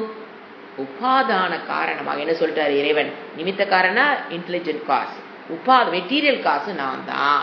அப்ப நீங்க பாக்குற அந்த உடலும் இறைவனை தவிர்த்து வேற இல்லை. அவன் மனதுல கல்மஷங்கள் இருக்கு, அந்த மனம் வேற மாதிரி செயல்பட்டு கொண்டிருக்கிறது. ஆனா அந்த மனம் செயல்படுவதற்கு யாரு காரணமா இருக்கா? அவன் தான் இறைவன். ஒரு திருட கோயில போய் உடைக்கணும் அப்படின்னா, கோயில் உடைக்கணும், உண்டியல் உடைக்கணும், கோயில் திருடன்னு முடிவு பண்ணானா அந்த செயல் நடைபெறுவதற்கு யார் காரணமா இருக்கிற? அந்த அறிவு தான் இறைவன்னு உரியும் போது அப்ப அவனை என்னதான் சொல்லி ஆகணும்? இறைவனை தவிர்த்து வேற. இதுதான் என்னது? உபாதான காரணம்னு புரிஞ்சதுனால பார்ப்பது அனைத்தும் ஒன்லி இறைவனை தவிர்த்து வேற எதுவும் இல்லை. இதைத்தான் நம்ம என்ன செலிப்ரேஷன் பண்றோம்? ஆயுத பூஜை எப்ப என்ன பண்ணுவோம்? அருவாள் எல்லாத்தையும் தானே வச்சு பூஜை பண்றோம். பொரியும் வச்சு பூஜை பண்ணுவோம், அருவாளை வச்சு. இது நம்மளுடைய கலாச்சாரத்துல ஊறி போன ஒண்ணு. ஏன்? எல்லாமே இறைவன் தான். நீ அருவாளை வச்சினாலும் இறைவன் தான், கத்தி வச்சாலும் இறைவன் தான், பொறி வச்சாலும் இறைவன் தான், தேங்காய் வச்சாலும் இறைவன் தான், பழத்தை வச்சாலும் இறைவன் தான். அது நம்முடைய கலாச்சாரத்துல ஊறி போன ஒரு விஷயம். என்ன? அந்த அறிவு நம்மிடம் மறைந்திருக்கிறதை தவிர இருப்பது அனைத்தும் இறைவனை தவிர்த்து வேறல்ல. சோ என்ன? பகுதா ஏக்கத்வேன பிருத்தக்வேன விஸ்வத்தோ முகம். நீங்க இந்த விஸ்வத்தோ முகம் நான் 11வது இடத்துல இன் டீட்டெயிலா பார்க்க போறோம். ஏங்க சொல்லி முடிச்சா பத்தாதாங்க? இருப்பது அனைத்து இறைவனா பாருனா முடியாது. ஏன்னா எல்லாம் வெவ்வேறைய பார்த்து வச்சிருக்கோம். அதனால அவர் என்ன பண்ணுவாரு? ஒன்னொன்னா எடுத்து வச்சு அதை என்னை தவிர்த்து வேற ஒரு விஷயமா எடுத்து வச்சு முடிஞ்ச அளவுக்கு எல்லா விஷயத்தையும் சொன்னா பகவத்கீதைக்கு எண்ட்லெஸ் ப்ராசஸ் ஆயிரும். இறைவன் அத்தனையா இருக்கார். சில விஷயங்களை எடுத்து வச்சு இது நானாக இருக்கிறேன். ஏன்னா இறைவனாக நம்ம என்ன பண்ணி பழகணும்? அபியாசம் பண்ண. ஏன்னா முதல்ல எப்படி அபியாசம் பண்ணோம்? நான் வேறு, இந்த சேர் வேறு, நான் வேறு, இமயமலை வேறு, நான் வேறு, பழனிமலை வேறு, நான் வேறு, முருகன் வேறு, நான் வேறு, விநாயகர் வேறு. இப்படித்தானே அபியாசம் பண்ணணும். அந்த மனதை திருப்பி என்ன பண்ணணும்? அபியாசம் பண்ணணும் நம்ம நாளைக்கே. அதனாலதான் இத்தனை ஒரு அத்தியாயமே கொடுத்திருக்காரு. இதெல்லாம் நான் பாரு, இறைவனாக பாரு. இமயமலை பாக்குறியா, மாதத்தை பாக்குறியா, எல்லாமே என்னவா பாரு? இறைவனாக பாரு. அப்படிங்கிறத மனதுக்கு என்ன கொடுக்க சொல்றாரு? அபியாசம் கொடுக்குறாரு. நீ எப்படி பிடிச்சு வச்சியோ அது மாத்தி அபியாசம் பண்ணினாதான் மனம் பிடித்துக் கொள்ளுங்க. ஏன்னா இது ஒரு லைனே பிடிச்சிட்டு போயிட்டே இருக்கலாம். உபாதான காரணத்துல இங்க இருப்பது வரைக்கும் இறைவனை தவிர்த்து வேற. அடுத்த டீச்சிங் வாயில தான் வள சுடும், மனசுல எல்லாம் அப்படி தோணாது. பார்த்தோன்னா வெவ்வேறையாவது தோணும். ஏன்னா முதல்ல இருக்கிற அபியாசம் நிறைய பண்ணி வச்சிருக்கிறோம். அதனால என்ன பண்ற? அது ஒரு அத்தியாயம் கொடுக்குற. அங்க என்ன பண்ணிக்கலாம்? இதை நம்ம விஸ்வத்தோ முகத்தை இன் டீட்டெயிலா 11வது அத்தியாயத்துல பார்க்கலாம். இப்ப அடுத்த ஸ்லோகம். இது எனக்கு அதிகமா நம்ம திங்க் பண்ண தேவையில்லை. அங்க ஒரு பெரிய இன்ட்ரோடக்ஷன் இருக்கு. 11வது அத்தியாயத்துல எப்படி அதை நம்ம பாக்குறது, வாட் ஃபார் இறைவன் கொடுக்குறாரு, இன் டீட்டெயிலா பார்க்க போறதுனால நம்ம இந்த இடத்த ஷார்ட்டா முடிச்சுட்டு அடுத்த ஸ்லோகத்துக்கு போலாம். அகம் கிரதுரகம் யக்ஞஹ ஸ்வதாகமகமௌஷதம் மந்த்ரோகமகமேவாஜ்யம் அகமக்னீரகம் உதம். ஒரு சொல்றார். 16ல இருந்து 19 ஸ்லோகம் வரைக்கும் பாத்தீங்கன்னா விஸ்வத்தோமுகத்தை கொடுக்குறார். ஏன்னா ஒரு வார்த்தையில அது முடிக்க முடியாது. இறைவனை இருப்பது அனைத்து இறைவனாக பாருன்னா நம்மளால பார்க்க முடியாது. அதனால அபியாசத்துக்காக அவர் ஒரு விஷயமா எடுத்துக்கிறாரு. எதுவா நான் இருக்கிறேன்? அகம் கிரதுகு, நானே கிரதுகு. இது விபூதி யோகம்னு சொல்லுவோம். விஸ்வத்தோ முகம்ங்கிறது அவருடைய இறைவனுடைய விபூதி. அந்த 11வது அத்தியாயம் ஃபுல்லா விபூதி யோகம் தான். ஃபர்ஸ்ட் வேர்டு அகம் கிரதுகு. கிரத்துன்னு என்ன? வேதத்தில் சொல்லப்பட்ட கர்மங்கள், அதுதான் கிரதுகு. ஸ்ரௌத்த கர்ம, வேத விகித கர்ம. இப்போ எங்க இருக்கு வேதத்துல? அக்னிஹோத்திரம் இந்த மாதிரி கர்மங்களை சொல்லியிருக்காங்க பாத்தீங்களா வேதத்துல. அதுதான் என்னது? கிரதுகு. ஸ்ரௌத்த கர்மன்னு சொல்லுவோம். ஸ்ருதி யுக்த கர்ம, ஸ்ரௌத்த கர்ம, இதெல்லாம் டெக்னிக்கல் வேர்டு. ஸ்ரௌத்த கர்ம, ஸ்ருதி யுக்த கர்ம தெரிஞ்சுக்கணும். இதெல்லாம் நமக்கு புரிஞ்சிச்சு போதும் அப்படி இல்லை. ஸ்ரௌத்த கர்மனா என்ன? ஸ்ருதி யுக்த கர்மத்துக்கு என்ன பேரு? ஸ்ரௌத்த கர்மன் பேரு. அதுக்கு தான் இறைவன் என்ன வேர்டு போடுறாரு? கிரதுகு. அடுத்தது அகம் யக்ஞஹ, நான் தான் என்ன? இப்ப என்னது? இப்ப என்ன புரிஞ்சுக்கணும்? நான் தான் அந்த வேதத்தில் சொல்லப்பட்ட கர்மங்கள் அனைத்தும் நான் தான். அப்படி நாம இறைவனை உள்ள கொண்டு புரிஞ்சுக்கணும். அகம் யக்ஞக, நான் தான். இது ஸ்மார்த்த கர்ம. இது ஸ்மிருதியுக்த கர்ம, ஸ்மிருதியில் சொல்லப்பட்ட கர்மங்கள். சில கர்மங்கள் ஸ்ருதியில சொல்லியிருக்கோம், சில கர்மங்கள் பாத்தீங்கன்னா ஸ்மிருதியில் இருக்கும். அந்த ஸ்மிருதியில் சொல்லப்பட்ட வைதிக கர்மங்கள்.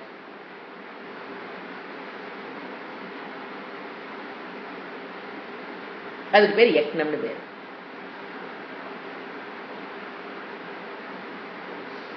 எதுவும் நான் தான். அந்த கர்மமே நான் தான் சொல்ற. அகம் ஸ்வதா. ஸ்வதாங்கிற வேர்டு ஸ்வாகாங்கிறது நம்ம தேவதைகளுக்கு சொல்றோம் பாத்தீங்களா, அது மாதிரி ஸ்வதாங்கிறது பித்ருக்களுக்கு உண்டான கர்மங்கள் அனைத்தும் நான் தான். ஸ்மா ஸ்ரௌத்த கர்ம, ஸ்மார்த்த கர்ம, ஸ்ராத்த கர்ம. இப்ப இதுக்கு பேர் ஸ்ராத்த கர்மன்னு சொல்லுவோம். ஸ்ராத்த கர்ம பித்ருகளுக்கு எல்லா கர்மங்களும் நான் தாங்கிறத பிரிச்சு பிரிச்சு சொல்றாரு. கிரத்துகு யக்ஞஹ ஸ்வதா ஸ்மார்த்த கர்ம, ஸ்ரௌத்த கர்ம, ஸ்மார்த்த கர்ம. ஸ்வதாங்கிறது பித்ருகளுக்கு உண்டான ஸ்ராத்த கர்மம். அடுத்து அகம் ஔஷதம், மருந்து. இந்த மருந்து பாத்தீங்கன்னா ரெண்டு விதமா பார்க்கலாம். உடம்புல பசிங்கிறது சங்கராச்சாரியர் எழுதிப்ப சூப்பரா. உடம்புல பசிய ஒரு நோய், அந்த பசிக்கு மருந்து எது? உணவு. அப்ப அதுவே என்னது? மருந்துங்க. அப்ப ஔஷதங்கிறது உணவுக்கு என்ன பேர் கொடுக்குறோம்? உணவே மருந்துங்கிறது, மருந்தே உணவுங்கிறது அந்த கதை சொல்லவில்லை. அது கரெக்டு தான், தப்புன்னு சொல்லவில்லை. ஆனா இங்க அவர் சொல்றது அந்த மீனிங்ல இல்ல. பசிங்கிற நோய்க்கு தாகம்ங்கிறது ஒரு நோய், பசிங்கிறது ஒரு நோய், அதுக்கு உணவாக இருக்கிறனால உணவு வந்து அது தீக்கிறதுனால உணவுக்கு என்னன்னு சொல்லுவோம்? ஔஷதம். நான் அந்த உணவாக நான் இருக்கிறேன். இன்னொரு பாயிண்ட், இன்னொரு விதமா இன்டர்பிரட் பண்ணலாம். மருந்தாக நான் இருக்கிறேன். அந்த நோய்க்கு ரெண்டாவது மீனிங் என்னது? நோய்க்கு கொடுக்கிற மருந்தாக நான் இருக்கிறேன். என்ன டிஃபரன்ஸ்? இந்த ஆட்டிடியூடு நம்ம ஆயுர்வேதத்தில் உண்டு. இப்போ அலோபதியில இறைவன் இருக்கிறாரா இல்லையா பத்தி டாக்டரை பத்தி கவலையே இல்லாத டாக்டர்ஸ் இருக்காங்க. அப்படி இல்லை. இதுல என்னன்னு பாத்தீங்கன்னா மருந்துங்கிறது இறைவனாக பார்க்கறாங்க. ஆயுர்வேதத்தில் உண்டு. அது பாத்தீங்கன்னா அந்த மருந்து இடிக்கிறதுனா அதுக்கு நல்ல நேரம் பார்ப்பாங்க, சுத்தபத்தம் பார்ப்பாங்க, ஒரு திதி பார்ப்பாங்க, நட்சத்திரம் பார்ப்பாங்க. ஃபர்ஸ்ட் எனக்கு ஆச்சரியமா இருக்கும். அது இன்னைக்கு இந்த நாளுங்க இன்னைக்கு செஞ்சிடணும்பாங்க. என்னன்னா மருந்து செய்ய நம்மளுக்கு எந்த நம்மள எப்படி டோலோ 650 எப்படி பண்றான்? நல்ல நேரம் பார்த்தா டோலோ 650 பண்றான். நமக்கு அந்த அறிவு அப்பா அப்படிதானே. இன்னும் எடுத்து போட்டா மனுஷன்ல வட்ட வட்டமா வருது, எடுத்து ஊற்றி கவர் போட்டா தீர்ந்து போச்சு. நம்மளுடைய கலாச்சாரம் அது அல்ல. அது வெஸ்டர்ன் கலாச்சாரம். எதை வேணா எப்ப வேணா போட்டோம்னா வெளியில வரும். அப்படி அல்ல. இவங்க பாத்தீங்கன்னா அதை வந்து ஒரு தெய்வமா பாக்குறதுங்கிறது அவங்களுடைய இதுலயும் இருக்கும், ஆயுர்வேதத்திலயும் இருக்கும். ஏன்னா அந்த மருந்து அப்பதான் அது சக்தி பெறுதுன்னு நினைக்கிறாங்க. அந்த நேரத்தில் அதை தயாரிச்சோம்னா தான் இப்படிப்பட்ட மனதுடன் இந்த மந்திரங்களை சொல்லிக்கிட்டு தான் செய்யணும். அது வேற. ஒரு மருந்து தயாரிக்கிறாங்கன்னா அப்ப பாருங்க அது எவ்வளவு ஒரு டிவினிட்டி இன் த மெடிசன். நம்மளுடைய கலாச்சாரம் எப்படி இருந்திருக்குன்னு பாருங்கன்னு சொல்றேன். மருந்துங்கிறது தெய்வம். இதுதான் அவரு இப்ப பண்றாங்க அவங்க. இவர் என்ன சொல்றாரு?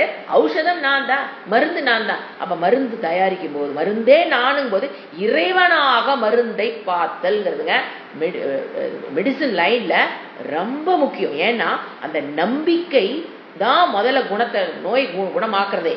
மருந்து உள்ள போறதுக்கு முன்னால அந்த மருந்து இறைவன் உள்ள போறாரு. அப்ப இந்த உடம்பு நோய் சரியாயிருன்ற அந்த நம்பிக்கை வருது பாருங்க, அதுதான் ஃபர்ஸ்ட் ஸ்டெப். அப்ப எப்படி பார்க்கணும் மருந்து? இப்ப காலையில பாத்தீங்கன்னா டைம் சொல்லுவாங்க, இந்த டைம்ல அதை சாப்பிடுன்னு. பாத்தீங்கன்னா அது அதுக்கு உண்டான காலமா இருக்கும். அது சாப்பிட்றதுக்கு உண்டான நேரம், தயாரிக்கிறதுக்கு உண்டான எவ்ரிதிங் இஸ் டிவைன். அதுதான் சொல்லுவேன்.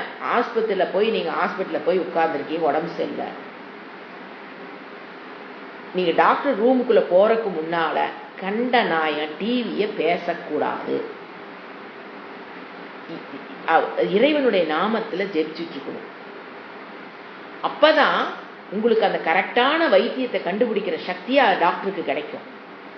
அப்புறம் அவர் மருந்து எழுதுறாரு பாத்தீங்களா, எழுதும்போது கரெக்டான மருந்து அவர் எழுதணும். அவர் மண்டைக்குள்ள 1000 இருக்கும் பிரிஸ்கிரிப்ஷன்ல எழுதலான்னு.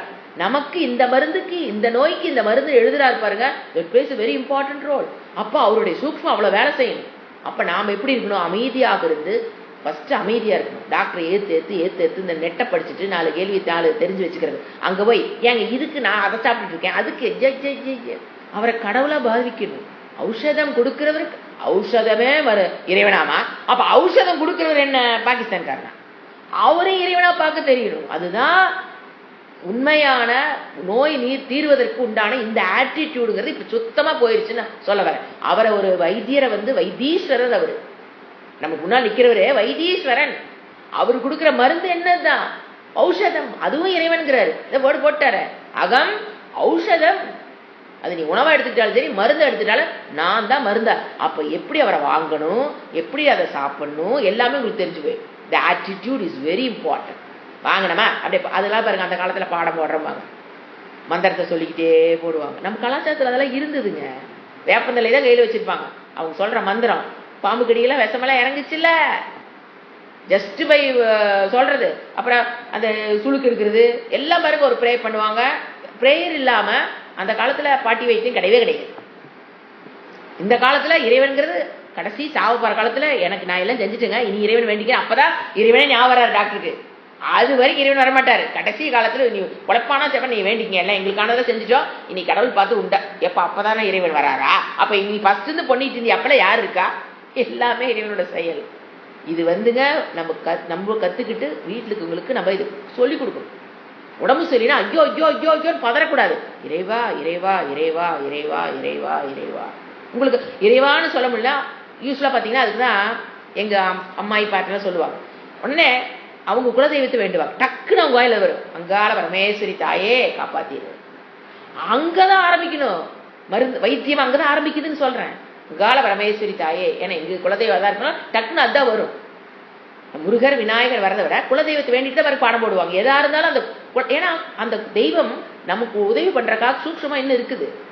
ஸோ ஃபர்ஸ்ட் அதை பிடிக்கிறதுங்கிறது புத்திசாலித்த இன்டெலிஜென்ட் வே ஆஃப் லிவிங். மித்து கேனத்தனம் இல்லை இதெல்லாம். அது அந்த வழிபாடுங்கிறது அதை சொல்றாரு ஔஷதம். அப்ப ஏன்னா இந்த ஒரே வார்த்தையை சொல்லிட்டு நான் போயிருக்கலாம், இறைவன் என்னவா இருக்காரு, ஔஷதமா இருக்காரு, சுவாதமா இருக்காரு, போயிருக்கலாம். ஆனா அது ஆட்டிடியூடுக்குள்ள வரணும், இறைவன் தான் மருந்தா இருக்கிறாரு. அப்ப மருந்து எடுத்து பார்த்தோம்னா அது டோலோசிட்டி இருந்தாலும் சரி, அதெல்லாம் சாப்பிடக்கூடாதுங்க, சும்மா சொல்றேன். அதை பார்த்தாலும் அதை முழுங்கும் போதும் இறைவான முழுங்கணும். இறைவன் நாமத்தை, இது நல்லா போயிருமே, நல்லா போய் இந்த டாட்டு வராது, அந்த முழுங்கினா அது போய் எப்படிங்க வேலை செய்யும்? நம்பிக்கையோட ஒன்று எடுத்து வாயில போடுறீங்களா மருந்து, இறைவான்னு சொல்லிட்டு போடும். நீங்க இறைவான்னு சொல்லிட்டு போட்டீங்கன்னா வீட்டுல இருக்கிறத பார்த்துட்டு அது பழகும். அது இறைவனை சொல்லிட்டு தான் சாமி கும்பிட்டு சாமி மருந்து சாப்பிடு, இறைவன் நினைச்சிட்டு சாப்பிடு, சாமி போல இறைவன் நினைச்சிட்டு சாப்பிடு. இதெல்லாம் ஒரு தாய் பழக்கணும். Don't be mechanical. இத்தனையும் படிச்சுட்டு நான் எனக்கு பகவத்கீதை 9வது தரவா தெரியும், நான் எடுத்து முழுங்கடா அந்த மருந்த, என்னது எதுக்கு படிக்கிறான்? பிராக்டிக்கல் லைஃபுக்குள்ள இதெல்லாம் வரணும். அந்த குழந்தைகளுக்கு சொல்லிக் கொடுக்கணும். நீ சாப்பிட்றது இறைவன், அவர் தான் உள்ள போய் கியூர் பண்ண போறாரு, புரியுதுங்களா? அது ஔஷதம். இது ஒன்னொன்னே விளக்கணும். அப்படியே அதான் பாருங்க, இந்த விபூதி யோகம் மட்டும் வந்துன்னு வச்சுக்கோங்களேன், நமக்கு அல்வா மாதிரி. ஏன்னா அது இது ஒவ்வொரு ஆங்கிளையும் நம்ம இறைவனை பார்க்க ஆரம்பிப்போம். ஒரு டோலோ 50 யாரை பார்க்குறப்போ இறைவன். அப்ப அதை போடும்போது, வாங்கும்போது, வைக்கிற இடம் எல்லாமே எப்படி இருக்கு பாருங்க. நீ டோலோ 50 மட்டும் இறைவனை பார்த்து பாருங்க, உங்க லைஃப்ல ஒரு பெரிய ஒரு, ஏன்னா அது எல்லாத்து வீட்டும் இருக்குன்னு நினைக்கிறேன், ஆனால் சாப்பிடாதீங்க, அது ரொம்ப கெடுதல். அது மாத்திரை போடவே கூடாது. அந்த மாத்திரை எனக்கு அது தெரிஞ்சு பேர் வந்தனால வாயில சொல்லிட்டு இருக்கிறேன். Please don't use Dolo 650. அது அத்தனை சைடு எஃபெக்ட் இருக்கிற மருந்து. Please don't use it, throw it away. இறைவனா இருந்தாலும் பரவாயில்ல, தூக்கி போட்டுருங்க, டஸ்ட்பின்ல தூக்கி போட்டுருங்க, சரிங்களா? அடுத்தது அகம் மந்திரம். இப்ப பாருங்க, மந்திரம் ஆஜ்யம் 3-4 வேர்டு ஒட்டுக்கா வருது பாருங்க. அகம் மந்திரக, அகமேவ ஆஜ்யம், அகம் அக்னிகி, அகம் புதம். இந்த 4ம் ஒரு பாயிண்ட்ல வந்து நிக்கிறாரு. அகம் மந்திரக, அகம் ஆஜ்யம். இங்க சொல்லும் போதே புரிஞ்சிடும். 4 வேர்டு 5 வேர்டு எங்க வரும்?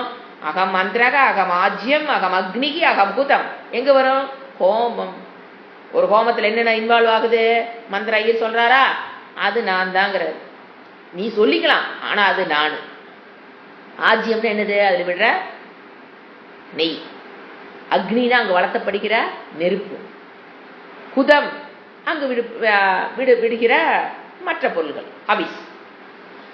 இதெல்லாம் என்னதுங்கிறார் இறைவன்? அதெல்லாம் நான் தான், எல்லாம் என்னுடையது, எல்லாம் நான் தான். ஸோ ஒரு வார்த்தையில சொன்னா புரியாதுங்கிறக்காக அவர் என்ன பண்றாரு? இப்போ இதைத்தான் நான் சொல்றேன். இவன் நீங்க நினைச்சு பாருங்க, ஒரு இடத்துல ஹோமம் நடக்குது, நீங்க போய் உட்கார்றீங்க. இந்த அறிவு இருக்கணும், நான் கண்ணில் பார்க்கறது இறைவன், அங்க போடுற ஹவிஸும் இறைவன் இல்லையா, அந்த விடுற ஆஜ்யமும் இறைவன். அந்த மந்திரம் காதில் ஒழிக்குது பார்த்தீங்களா, அதுவும் இறைவன். அவர் சொல்றாரு பார்த்தீங்களா, அவரும் இறைவன். அந்த கரண்டி பார்க்குறீங்க இல்லையா, அதுவும் இறைவன்.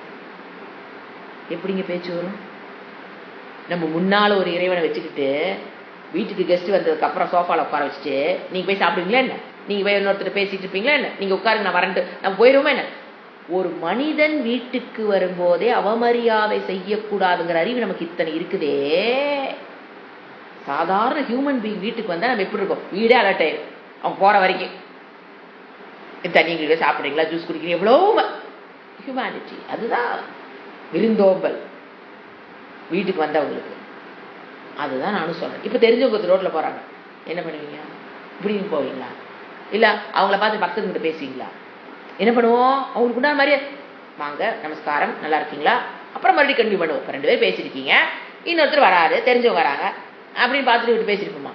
முதல்ல அவங்கள பார்த்துட்டு அவங்க அனுப்பிச்சு பேசுவோம். இந்த புத்தி ஹோமம் நடக்கிற இடத்துல, கோயிலில் அபிஷேகம் நடக்கும்போது, ஆராதனைகள் நடக்கும்போது வரணும். வரதே இல்லை. கொச்ச மூச்ச பேச்சு. அங்கே வேற எழுதியிருப்பாங்க, சத்தம் போடாதீங்க, சுத்தமாக வைங்க. இதெல்லாம் தேவையாக சொல்லி கொடுக்கணுமாங்க? நம்ம கேவலமாக இல்லைங்க. அதை எழுத்துக்கெல்லாம் பார்த்தா மனசு வேகுது. என்ன கோயில் சத்தம் போடாது எழுதணுமா என்ன? நமக்கு அறிவில்லையே என்ன? பேசுங்க. எங்கே பேசலாம்? வெளியில் வந்து பேசுங்க. ஆராதனைலாம் முடிச்சுட்டு உறவுகளையெல்லாம் பேச வேண்டாம்னு சொல்லு. நமஸ்காரம் பண்ணால் போதாதாங்க உறவுகளுக்கு? நமஸ்காரம் அப்படி இப்படின்ட்டு சாமி நடக்குது, ஓகே, இப்போ வெளியே போய் பேசலாம்ல. அது அங்கே தான் வந்து உள்ள வரலையா, பயம் வரலையா, ஏன் வரல, எதுக்கு வரல?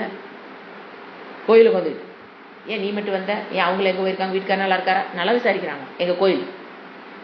அந்த சன்னிதான் இந்த இது இல்லாதனால தாங்க எல்லாம் தப்பு நடக்குதுன்னு சொல்ல வரேன். இந்த ஒரு அந்த சன்னிதானத்துக்குள்ள போனோம்னா நம்ம கவனம் ஃபுல்லாக இறைவனை தவிர எங்கேயும் போகக்கூடாது. மற்றதெல்லாம் வெளியே போய் பார்த்துக்கலாம்.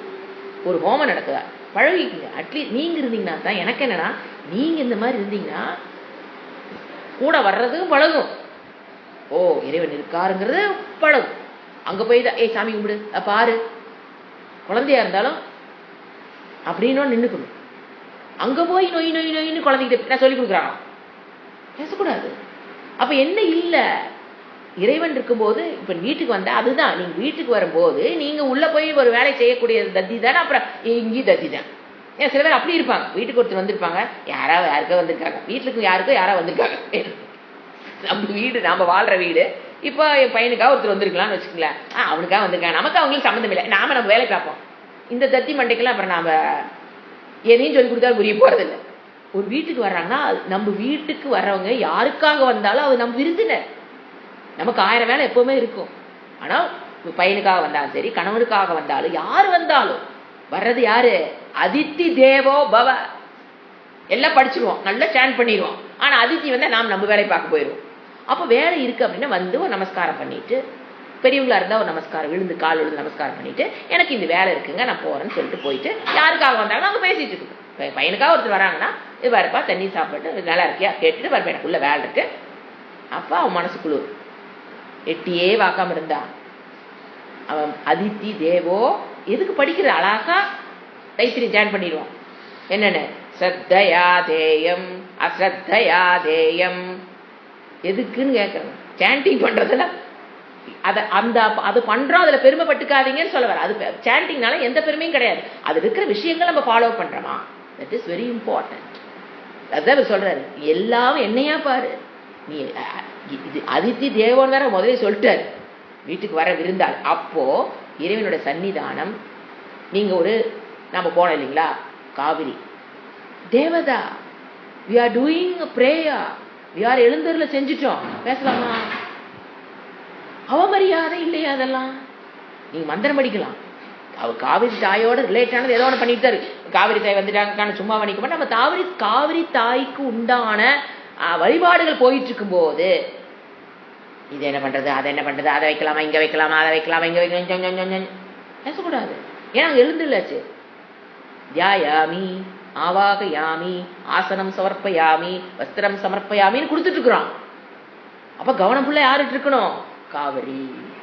வாய் பேசுனீங்கன்னா இந்த உணர்வுக்குள்ள இன்னும் வல்லின்னு அர்த்தம். அதைத்தான் அவர் சொல்றாரு, இந்த உணர்வுக்குள்ள வான்னு கூப்பிடுறாரு. அதுக்கு தான் 11ஆம் அத்தியாயத்துல இது வந்து ஒரு சின்ன ஸ்லோகத்துல, இது 11ஆம் அத்தியாயத்துல உள்ள போய் வெளியே வரும்போது நமக்கு எல்லாமே மாறிடும். உள்ளதை உள்ளபடி புரிஞ்சுக்கிட்டோம்னா 11ஆம் அத்தியாயம் உள்ள போய் வெளியில் வரேன்னு வச்சுக்கோங்க, அதை படிச்சு முடிச்சு வெளியில் வராங்க இல்லைங்களா, எல்லாம் அப்படி தானே செட் ஆகிக்கும். எல்லாத்தையும் எப்படி பார்க்கணும், தேவதைகள் ஒரு பூஜை பண்ணிட்டு இருக்கோம், ஒருத்தர் வந்து கூப்பிடுவாங்க, பண்ணி 2 நாள் கட் பண்ணிங்கன்னா மறுபடியும் வந்து கூப்பிட மாட்டாங்க.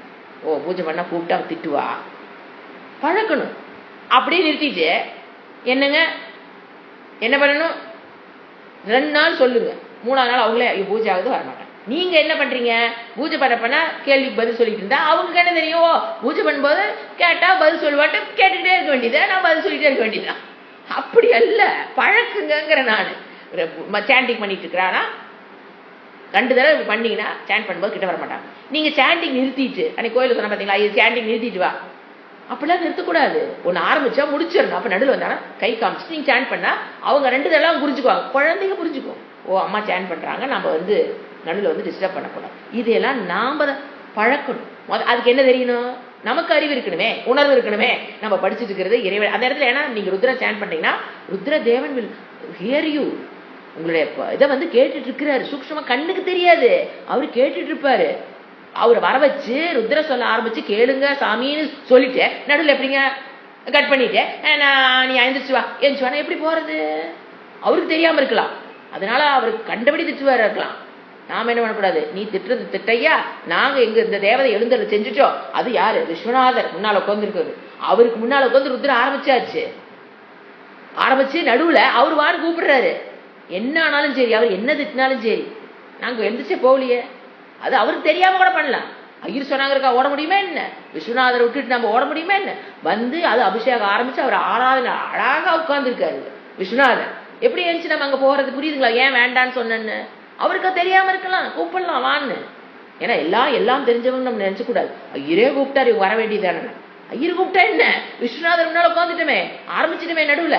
அப்போ இந்த ஆட்டிடியூட் இருந்தா, எது விபூதி யோகங்கிற அறிவு உள்ள இருந்ததுன்னா ஒருத்தர் பேசிட்டு இருக்கும்போது கூட கட் பண்ணிட்டு போக மாட்டோம். ஏன்னா அவரும் இறைவன் தான், கம்ப்ளீட் பண்ணிட்டு போகணும். அப்படியே 1 2 பேர் அப்படி போகக்கூடாது. பேச்சு எதுக்காக சொல்றேன்னா, விபூதி யோகம் படிக்கிறதுங்கிறது 2 நாள் நடத்திடலாங்க. 11ஆம் அத்தியாயத்துக்கு நீங்க மீறி போனீங்கன்னா அப்படியே ஸ்லோகங்கள் தான் பெருசா போகும். ஒன்னொன்னு ஒரு வேர்டுக்கு மீனிங் கொடுத்துட்டு போயிட்டே இருக்கலாம். அதை எல்லா டீச்சிங்னா ஐயா இது வந்துச்சா கான்செப்டே இல்லையில எந்த சத்தியம் மித்தியால ஒண்ணு வராதாங்க. 11ஆம் அத்தியாயம் டீச் பண்றது ஈஸிவாங்க. ஆனா நான் சொல்லுவேன் 11ஆம் அத்தியாயத்தை புரிய வைக்கிறது தான் டஃபஸ்ட் ஜாப் ஆஃப் அ குரு. ஏன்னா அதை அப்படி பார்க்க வைக்கணும். ஒன்னொன்னையும் நீ இறைவனா பாரு பாரு பாருன்னு அந்த ஆட்டிடியூட கொண்டு வர்றது வெரி இம்பார்ட்டன்ட். புரிஞ்சுங்களா? ஏன்னா இப்ப இவர் அந்த அத்தியாயத்தை இங்க ஆரம்பிச்சிருக்காரு. அந்த மேட்ரை விபூதி யோகத்தை இவங்க ஸ்டார்ட் பண்ணிட்டாரு. 3 ஸ்லோகம் 16 17 18 19 வரும்னு நினைக்கிறேன். இந்த 3-4 ஸ்லோகங்கள் விபூதியா பார்க்கணும். உலகத்தை விபூதி இறைவனுடைய அம்சமாக தான் விபூதி, இறைவனுடைய அம்சமாக விபூதின விபூதி யோகம் இறைவனுடைய அம்சமா நீங்க பார்க்கும்போது உங்களுடைய லைஃப்ல ஒரு பெரிய உணர்வுல ஒரு ஆட்டிடியூட் வரும். That is important. இது வந்து அவர் அகம்கிறதுக்கு அகம் ஏக்னா எனக்கு தெரியுங்க. அங்க என்ன சொல்லிக்காரு, இறதுக்கு சொல்லிக்காரு, ஏக்னா சொல்லிக்காரு, சுவாதா சொல்லிக்காரு, ஔஷதம் அது இல்ல எல்லாம் தெரியுங்க. மந்திரம் சொல்லியிருக்காரு, அவதான் அது சொல்லி முடிச்சிருவாங்க. நம்ம அக்னி போது குதம்னு சொல்லியிருக்காரு. வெறும் அந்த லிட்டரல் மீனிங் வச்சு ஒன்றும் பிரயோஜனம் இல்லை. அந்த ஆட்டிடியூட் ஒரு ஹோமம் நடக்கும்போது ஹவ் யூ பிஹேவ், ஒரு டெம்பிள்ல போய் சாமி விடும்போது how you behave, that is important. ஒருத்தட்ட பேசும்போது அவர் இறைவனை பார்க்க தெரியும். அப்போ அவருக்கு உண்டான மரியாதை கண்டிப்பா கொடுத்துருவீங்க. ஒரு வீட்டுக்கு வராங்கன்னா எப்படி தெய்வமா பார்க்கறோமோ அந்த மாதிரி யாரை பார்க்கறோமோ அவங்கள தெய்வமாக பார்க்கும்போது இந்த இடத்துல ஞானம் கம்ப்ளீட். அதுக்காக தான் அவர் சொல்றாரு. ஓம் சாந்தி சாந்தி சாந்தி. ஹரிஹி ஓம் ஸ்ரீ குருப்யோ நமஹ. ஹரிஹி ஓம்.